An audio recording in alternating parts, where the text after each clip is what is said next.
Alors, aujourd'hui, nous avons une parabole. Nous avons une parabole, donc c'est une histoire. Une histoire, vous savez que quand Jésus raconte des paraboles, c'est parce qu'il veut nous dire quelque chose. Il veut nous faire comprendre quelque chose. Parfois, raconter une histoire, ça aide à mieux comprendre. Mais vous savez aussi que quand il raconte une parabole, en général, pour que ça marche bien, il essaye de nous faire réagir. Alors, qu'est-ce qui nous fait réagir dans cette parabole d'aujourd'hui ? Qu'est-ce qui... Je vais essayer de prendre vers la gauche. Je vois qu'il y a des scouts, il y a des jeunes qui vont peut-être répondre.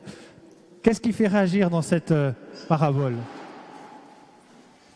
Qu'est-ce qui est embêtant ? Allez. C'est les sœurs qui ne sont pas prévoyantes. Oui, alors c'est embêtant parce qu'elles n'ont pas prévu. Mais encore, qu'est-ce qui est bizarre ? Il n'y a pas quelque chose qui vous embête ?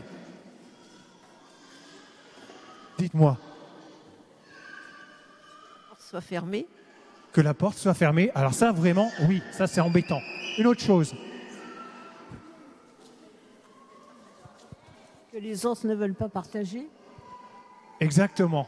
Je crois que les deux qui ont dit ça, il n'y a pas que vous qui se posez cette question. Pourquoi les vierges qui sont prévoyantes ne veulent pas partager ? Alors, je ne crois pas que c'est là-dessus que voulait nous faire réagir la parabole, mais on ne peut pas se passer à côté. Il faut un peu expliquer pourquoi. Et puis, par contre, aussi, pourquoi la porte, elle reste fermée ? Pourquoi il ne les connaît pas ? Il dit qu'il ne les connaît pas. Alors, pour bien comprendre, il faut placer dans le contexte. On est dans le chapitre 25 de Matthieu. Et juste avant, au chapitre 24, au début, il y avait Jésus qui était avec ses disciples. Alors il leur parlait avec ses disciples. Il leur parlait et puis ses disciples lui posent une question. Mais quand tu vas revenir, comment ça va se passer ? C'est une question de la fin du monde en fait. Comment ça va se passer à la fin ? Et à ce moment-là, il y a tout le chapitre 24. Dans le chapitre 24, d'abord il explique qu'on ne sait pas comment ça va se passer. Donc tout un chapitre pour dire ça. Pour nous dire attention, ne croyez pas aux charlatans qui vont dire que la fin du monde ça arrive comme ça. Non, c'est pas ça. D'ailleurs, 2000 ans après, c'est toujours la même chose. Si on vous annonce la fin du monde pour demain, méfiez-vous quand même. Donc ça, c'est chapitre 24. Puis après, chapitre 25, il donne plusieurs paraboles, 3 paraboles. Et là, c'est la première d'entre elles.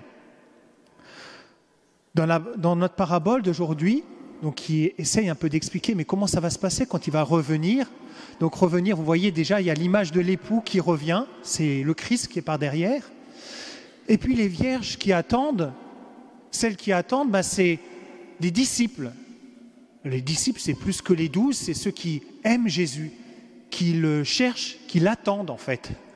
Donc ces vierges, c'est nous en fait, qui venons ici et qui l'attendons. Et parmi ces vierges, il y en a certaines qui sont prévoyantes et d'autres qui ne le sont pas. Qu'est-ce que c'est ? Qu'est-ce que c'est que ces vierges qui sont prévoyantes et d'autres qui ne le sont pas ? C'est pas qu'elles veillent ou ne veillent pas, parce que toutes elles s'endorment. Donc elles s'endorment, c'est pour dire c'est le sommeil de la mort.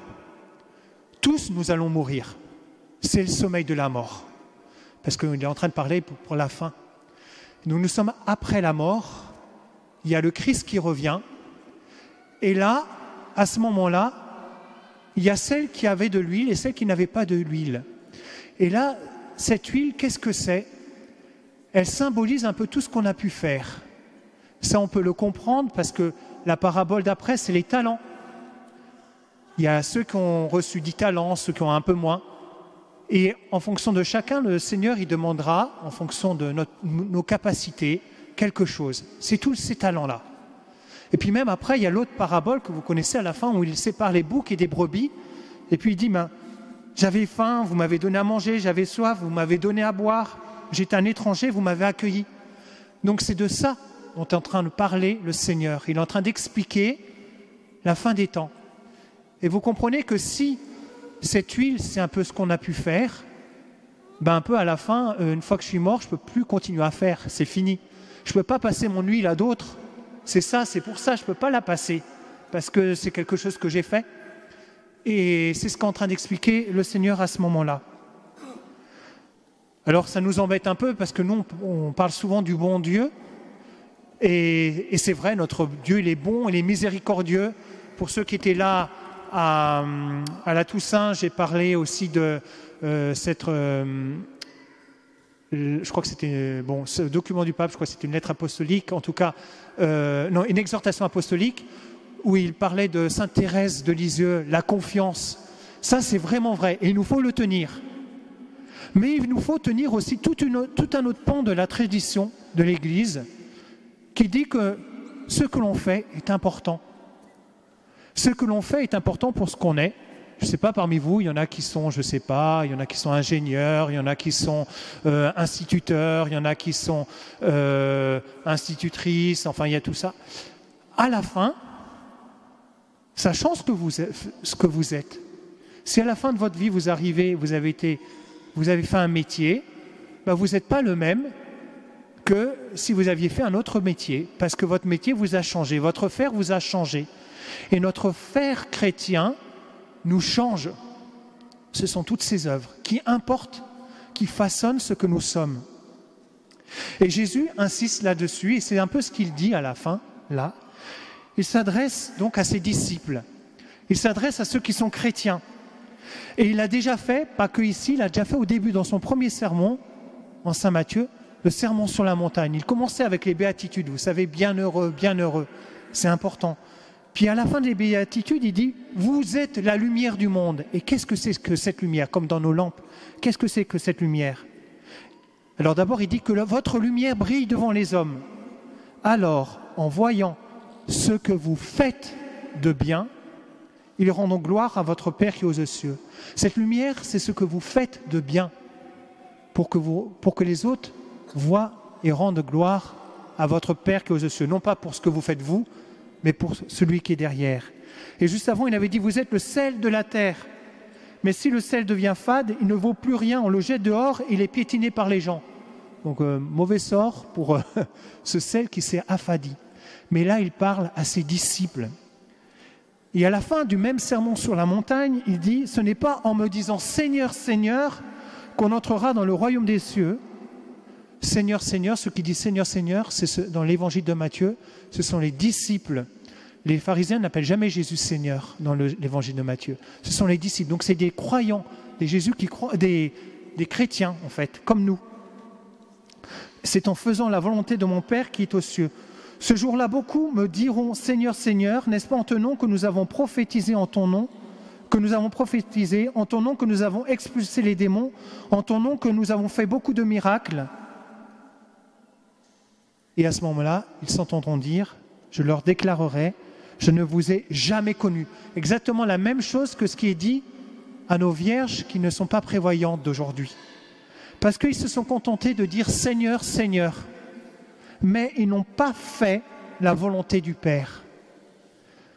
Donc, vous voyez, c'est important. Jésus ne le dit pas que dans nos paraboles d'aujourd'hui, mais dès le début. Ce que l'on fait est important. Et c'est là que nous arrivons à notre deuxième point. Pourquoi elle est fermée, cette porte? Ce n'est pas que Jésus, que l'époux est méchant en disant « je ne vous connais pas », il ne fait pas semblant de ne pas connaître. Il y a quelque chose qui fait qu'il ne les connaît pas. Il les connaît en un certain sens, mais pas en un autre sens. Comment est-ce que Jésus nous connaît? Et ça, on le voit dans la troisième parabole, en Matthieu 25, que je vous ai déjà citée tout à l'heure. Vous savez, vous la connaissez bien. C'est lorsque Jésus dit « J'avais faim et vous m'avez donné à manger. J'avais soif et vous m'avez donné à boire. J'étais un étranger et vous m'avez accueilli. Excusez-moi. J'étais nu, vous m'avez habillé. J'étais malade et vous m'avez visité. J'étais en prison et vous êtes venus jusqu'à moi. » Toutes ces personnes, Jésus les connaît. Toutes ces personnes qui lui ont fait ça, il les connaît. Comment Jésus peut nous connaître? C'est lorsque nous faisons du bien autour de nous. Là, il nous connaît en un sens salvifique. C'est ce fameux commandement. Vous connaissez le premier commandement. Tu aimeras le Seigneur ton Dieu de tout ton cœur, de toute ton âme, de tout ton cœur. Mais ça ne suffit pas de dire Seigneur, Seigneur. Quel est le semblable? Tu aimeras le prochain, ton prochain comme toi-même. C'est cela qui importe. Et c'est cela qui se cache derrière cette parabole. Si nous voulons être connus par le Christ, il est important que nous agissions. C'est pour cela qu'il nous raconte cette histoire, le Christ. Il la raconte à ceux qui le connaissent, qui lui disent « Seigneur, Seigneur », pour qu'ils ne restent pas les bras croisés, qu'ils ne se contentent pas d'aller à la messe et de dire « Seigneur, Seigneur », mais que dans leur vie, cela se traduise par des actes. Alors en résumé, vous savez, la miséricorde de Dieu est grande et on peut vraiment s'appuyer sur lui. Il y a vraiment toute confiance. Mais en même temps, nous avons une lampe. Nous avons une lampe. Cette sagesse, elle se présente, comme on a entendu dans la première lecture, avec le sourire.